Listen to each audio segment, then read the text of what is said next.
경제협력개발기구 OECD가 우리나라의 성장률 전망치를 다시 낮췄습니다.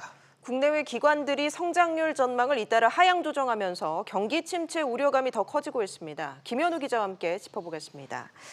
김 기자, 네. OECD가 또 얼마나 낮춘 건가요? 네, OECD는 어제 발표한 이번 달 중간 경제 전망에서 우리나라의 올해 경제 성장률을 2.1%로 전망했습니다.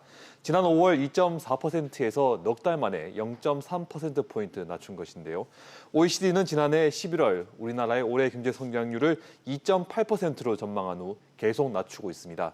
OECD는 내년 성장률도 기존 대비 0.2%포인트 낮은 2.3%로 전망했습니다.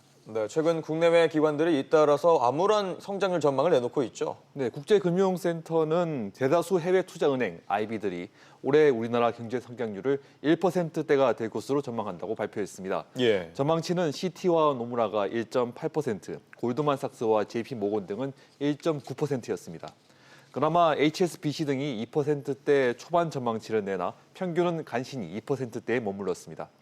국내 연구기관 중에는 한국경제연구원이 전망치를 2.2%에서 1.9%로 낮춰 처음으로 1%대 전망치를 내놨습니다.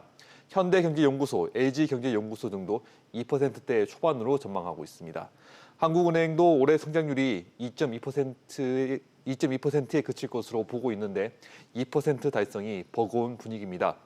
국내외에서 성장률 전망치가 줄줄이 떨어지면서 IMF가 다음 달 우리나라 성장률을 2.6%에서 대폭 낮출 것이란 우려가 나오고 있습니다. 네, 이렇게 우리나라 성장률 전망치가 계속 낮아지는 이유가 뭔가요? 네, 전 세계 경제 부진에 직격탄을 맞았습니다. OECD는 올해 세계 경제 성장세가 글로벌 금융위기 이후 가장 낮을 것으로 전망했습니다.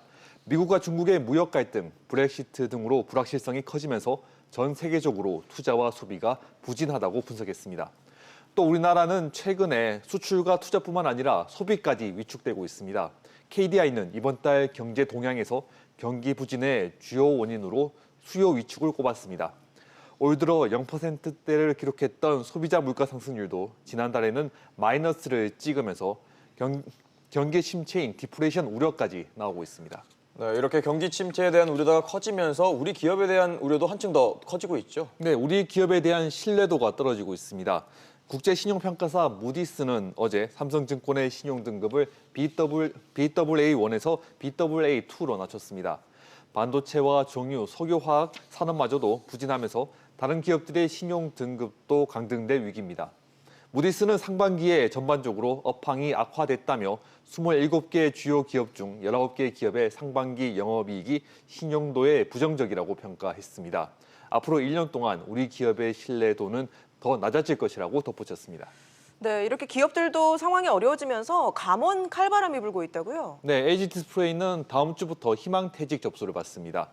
정확한 규모는 알려지지 않았지만 전체 직원의 20%, 약 5천 명을 감원할 것이라는 전망이 나오고 있습니다. 중국발 과잉 공급으로 가격이 급락한 LCD 생산을 줄이면서 인력 수요가 줄었기 때문입니다. 생산 물량이 줄어든 르노 삼성차도 희망퇴직 신청을 받고 있고 10분기 연속 적자를 낸 쌍용차는 신규 채용을 중단하고 순환휴직을 시행하기로 했습니다. 네, 알겠습니다. 김 기자 얘기 잘 들었습니다.